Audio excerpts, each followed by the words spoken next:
Questions still remain over the U.S. Navy's use of a TikTok drag queen as a digital ad, advisor to reach potential recruits.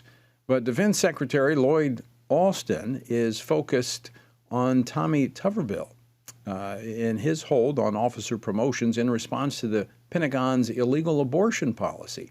Austin wrote a letter to Senator Elizabeth Warren asserting that Senator Tuberville's efforts, quote, diminishes our global standing as the strongest military in the world, end quote. Now, does the Secretary think drag queens and pronoun training strengthen our standing?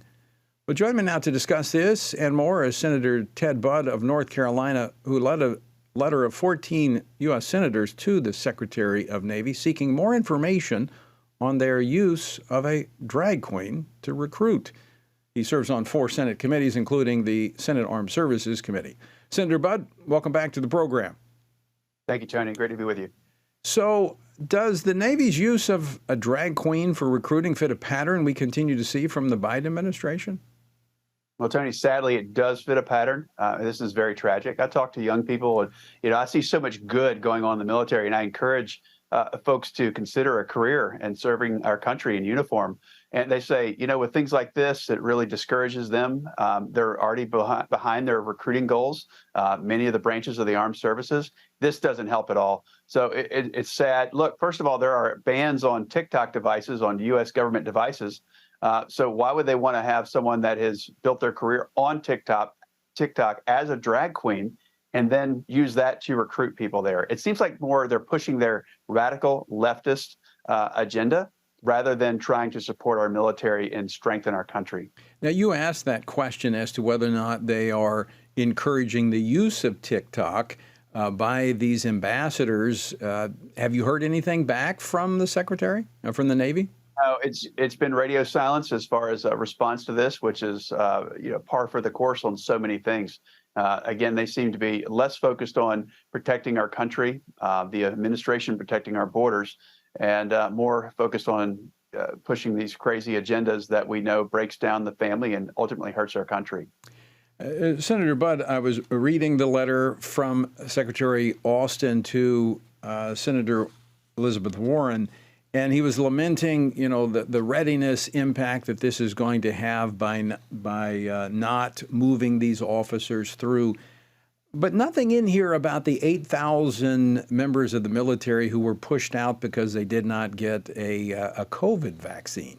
I mean, I don't think they're overly concerned with readiness when they're pushing out good men and women simply for not falling in line with their agenda.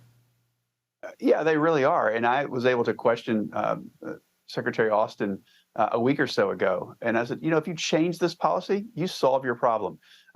Senator Warren, Lloyd Austin, others at the top brass, the Biden administration, they keep doubling down on this abortion policy that Senator Tuberville rightly has opposed and put a hold on promotions until Lloyd Austin changes that policy, essentially, which would use taxpayer dollars to fund travel for abortion inside the U.S. military, which is wrong. It violates the Hyde Act, the Hyde Amendment.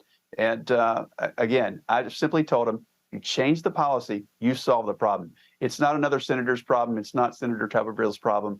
This is Lloyd Austin's problem, and he can fix it. You're absolutely right. I mean, this would go away overnight. I've had Senator Tuberville on the program. Absolutely. With a stroke of a pen, he could fix this problem. But he refuses to. And I should point out that this policy that expands abortion in the military ranks goes from about, on average, about 20 abortions that are performed in the military a year to about 4,000, about 4,100. And that was done unilaterally. Congress didn't speak into that. This is something that the administration did, as you said, contrary to existing law. They did. And again, it's against the will of the people. It's against the spirit of what the Supreme Court did last year. And again, it's against the Hyde Amendment as well. And it's tragic. Will the Republican senators stand with Senator Tuberville on this? I see many that have stood with him. I've stood with him in committee, again, telling Lloyd Austin, this is not someone else's problem. This is not a senator being obstinate. This is about a policy that violates the spirit of the military. And simply put, Lloyd Austin can fix this. Right. It's simple as that.